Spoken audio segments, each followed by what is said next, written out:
नमस्कार, news India Bihar network में आपका स्वागत है। मैं हूं सौरभ। बता दें कि मधुबनी जिले के पंडोल थाना क्षेत्र के उदयपुर बिठवार में एक पुश्तैनी ज़मीन पर परिवार में आपसी विवाद देखने को मिला। राजीव कुमार काम के सिलसिले में अक्सर बाहर ही रहते हैं। जब वो इस बार गांव आए तो देखा कि उनके ज़मीन पर बिना किसी बंटवारे एवं बिना किसी सहमति के मकान बनाए जाने की तैयारी की जा रही है। जब उन्होंने इसका विरोध किया तो उनके साथ मारपीट की नौबत आई। उन्होंने तुरंत पंडोल थाना में जाकर आवेदन दिया। उन्हें आश्वासन दिया गया कि उनके साथ न्याय किया जाएगा, जो भी उचित कार्रवाई होगी किया जाएगा। लेकिन उन्हें पुलिस प्रशासन से अब तक कोई मदद नहीं मिल पाई है। साथ ही ना तो समाज के लोग आगे आकर इस मसले को निपटारा करने की कोशिश की है। उन्होंने साथ ही बताया कि वो कई बार थाना गए हैं और कई बार गुहार लगा चुके हैं, लेकिन उनके साथ अभी तक न्याय नहीं किया गया है। साथ ही उन्होंने मधुबनी के वरीय पुलिस अधीक्षक से भी गुहार लगाई कि उनके साथ उचित न्याय किया जाए। देखिए क्या कुछ बताया राजीव कुमार ने। परिचय दीजिए, आप कौन है? मेरा नाम राजीव कुमार झा है। पिताजी का नाम है स्वर्गीय सच्चिदानंद झा। मेरे दादाजी का नाम है स्वर्गीय दिनेश झा। मैं उदयपुर बिठवार ठाकुर टोल का रहने वाला हूँ, निवासी हूँ। थाना पंडोल है और ब्लॉक मेरा ब्लॉक भी पंडोल है, ठीक है, जिला मधुबनी। आज क्या हुआ जो आप थाना पे गए और यहाँ पे काफ़ी भारी बवाल सुनने में आया है?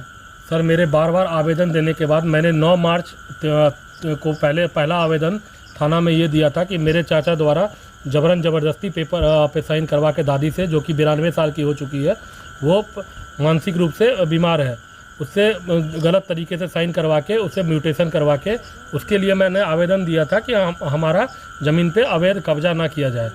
मगर ये थाना की तरफ से आज तक कोई भी उस पर डिसीजन नहीं हुआ। इसके लिए मैंने टाइटल सूट भी केस किया हूँ, जो कि 4 अप्रैल को हुआ है। उस पर भी कार्रवाई चल रही है।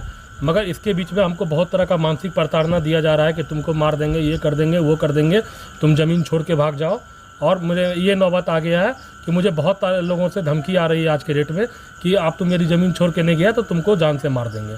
ये जो ज़मीन पे आपका कब्जा किया, ये कौन है आपके? ये ज़मीन पे मेरे चाचा द्वारा, इसमें मेरे चाची का मुख्य योगदान है, क्योंकि वो ब्लॉक में भी काम कर, यहाँ पे आंगनबाड़ी कार्यकर्ता है और उनका ब्लॉक के साथ कुछ ना कुछ है रिलेशन, जिसकी वजह से उन्होंने अवैध रूप से मेरे ज़मीन को कब्जा कर लिया, ठीक है। और उसके बाद मेरे चाचा ये ज़मीन क्या किया, अपने नाम से मेरी दादी से सेल डीड करवा के अपने सविता देवी के नाम से ट्रांसफ़र करवाया और अपने उसमें गवाह खुद ये उनके पति खुद बन चुके हैं, जो कि शारदानंद झा है। मेरे बार बार आवेदन करने के बाद थाना से ये खाली सिर्फ बोला जा रहा है कि ज़मीन कागजी रूप से गलत है, क्योंकि इसमें कहीं भी हम लोगों का पार्टीशन सूट मतलब बंटवारा नामा में कहीं साइन ही नहीं है हम लोगों का। थाना पे कब आपने आवेदन दिया था? थाना पे कब आपने आवेदन दिया था? थाना पे हमने 9 मार्च को पहला आवेदन दिया था।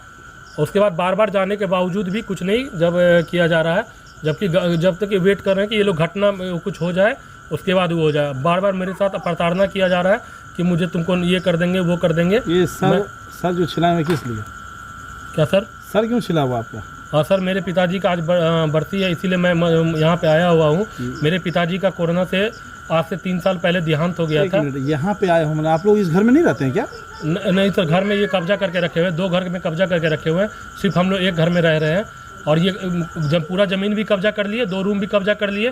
थाना से जब आवेदन दिया गया तो वो बोलते वो आपका मामला है ज़मीन का, हम इसमें कुछ नहीं कर सकते हैं। तो क्या इसके लिए आपने एसडीओ कोर्ट में बंटवारानामा, जो फैमिली बंटवारानामा जारी किया है? हम एसडीओ कोर्ट में अपना आवेदन दिए हैं कि हमें मारने पीटने का और थाना मतलब हमें प्रताड़ना देने के लिए ये किया गया है, मानसिक रूप से प्रताड़ना देने के लिए। तो इसलिए मैंने आवेदन दिया है कि इस ज़मीन पे इमीडिएटली 144 लगाया जाए। क्या ये ज़मीन आपके दादाजी की है? हाँ, ये मेरी पुश्तैनी ज़मीन है, दादाजी के है। अच्छा, तो फिर ये क्या उन्होंने अपनी ज़मीन अपनी धर्मपत्नी यानी आपकी दादी को लिखा था? नहीं लिखा था। मेरे दादाजी का देहांत हो चुका है 20 साल पहले, मगर अभी तक कोई ट्रांसफ़र नहीं हुआ है ज़मीन का। ये दादी ने अपने दादी का मानसिक रूप से बीमार होने के कारण उनका नाजायज़ फ़ायदा उठाया। ये जो डीड लिखा हुआ साइन बताया जा रहा है, कब लिखा उन्होंने? इन्होंने 3 मार्च 2023 को लिखा। 3 मार्च 2023 को ये डीड साइन हुआ है? हाँ, और जिसमें हमें कोई पता नहीं है, ये सबका मिला जुला ये है मैं बार बार रिक्वेस्ट करने से भी कोई भी प्रशासन मुझे हेल्प नहीं कर रहा है, क्योंकि इसमें सबका साठगांठ है। खासकर ब्लॉक के लोगों का मुझे पूरा ये है, क्योंकि मैंने बार बार आवेदन देने के बाद भी मेरे ब्लॉक का रिपोर्ट जानबूझ के नहीं भेजा जाता है SDO साहब को।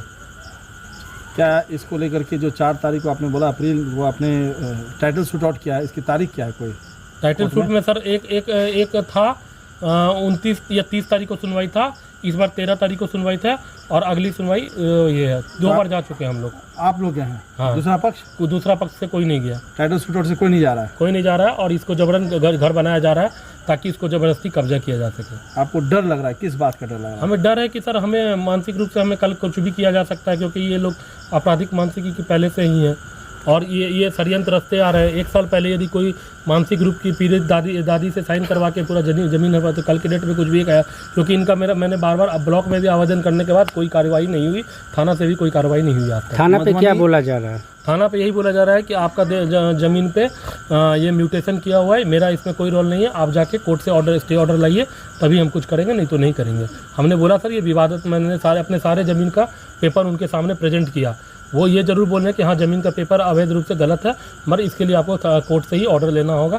तो मैं बोला सर कि आप तब तक इस पर आपत्तिजनक 2.5 महीने में आप लोग नहीं थे, धीरे धीरे पूरा बनाए नहीं थे। बार बार ये धमकी दिया जाता है कि ये आपको ये कर देंगे, थाना से भी पता लग जाता है कि आप उस पर रोक नहीं सकते। थाना से भी कहा? हाँ।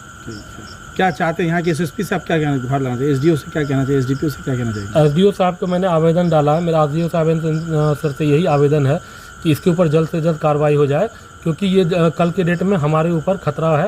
ये कल के डेट में मतलब हमारे परिवार, चाहे हमारे एक कानून का एक हनन है, ये कानून का दुरुपयोग किया जा रहा है, और इसमें कुछ कानून के लोग भी हैं, इस पर एक्शन हुआ जाए, क्योंकि जानबूझ के मेरे रिपोर्ट को डिले किया जा रहा है, जबकि मैंने 13 मार्च को SDO साहब को दिया था, उसके 10 तारीख को फिर मैंने 10/5 को फिर से दोबारा दिया था।